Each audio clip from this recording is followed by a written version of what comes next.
The German experimental archaeologist Dominique Görlitz is planning a new expedition, the Abora 4.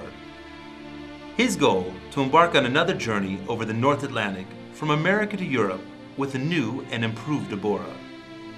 Seagoing vessels are already appearing on Stone Age rock drawings. Abora 4 is said to answer questions that marine archaeologists have been pondering for many generations. Did routine contact between America and the Old World already exist in prehistoric times? Strong evidence points in that direction.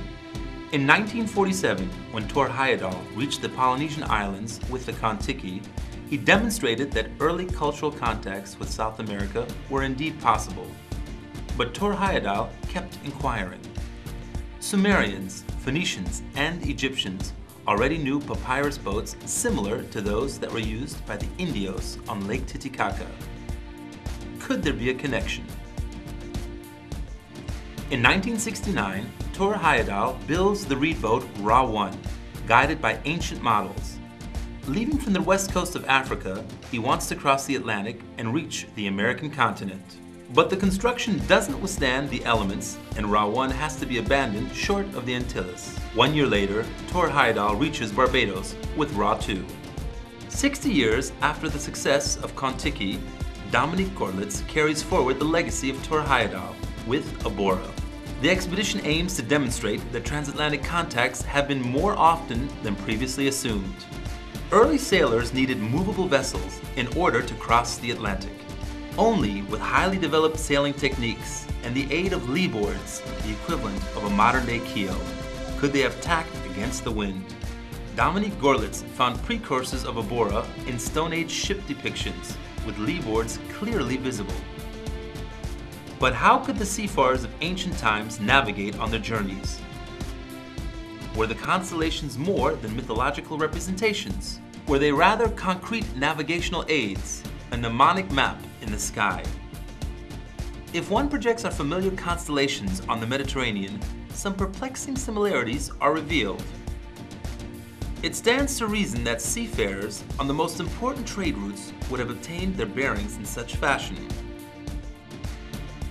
With the reed boats Abora 1 and 2, Görlitz could demonstrate that sailing back and forth with these vessels was indeed possible. But were these reed boats capable of mastering the difficult North Atlantic back to Europe? For this reason, in 2007, he starts the Abora 3 experiment from New York. On board with him is an international crew from 3 nations, facing the task of conquering the sea route, deemed impossible to navigate for a Stone Age ship. The greatest challenge presents itself in the form of the Gulf Stream. Without a straight, regular flow path, it moves across the Atlantic from west to east. What's more, giant water eddies form on its edges, potentially surging against every sailboat with a speed of up to 6 knots. Can a slow reed sailboat, traveling a little more than 3 knots by its own force, escape from these water swirls? In the grip of the Gulf Stream, the Abora 3 makes good progress. She travels 5 knots without any effort. Half of this is due to the Gulf Stream, the other half to the strong wind.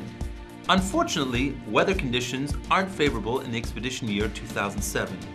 A number of storms impede the boat, built 2 years earlier in Bolivia. 2 storms even rage with the wind speeds of up to 50 knots, but caused no damage to Abora 3 up to this point.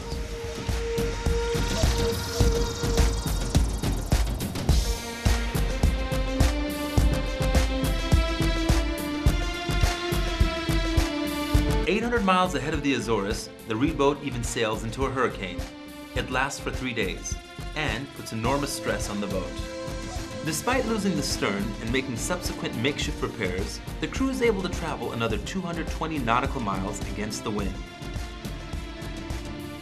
But when another storm front is closing in after 56 days on sea, early in September, the expedition leader abandoned ship for the sake of the crew's safety. Does this mean that the Abora 3 expedition was a failure? The Abora 3 has traveled 1,500 miles in a direct line from New York City towards Europe.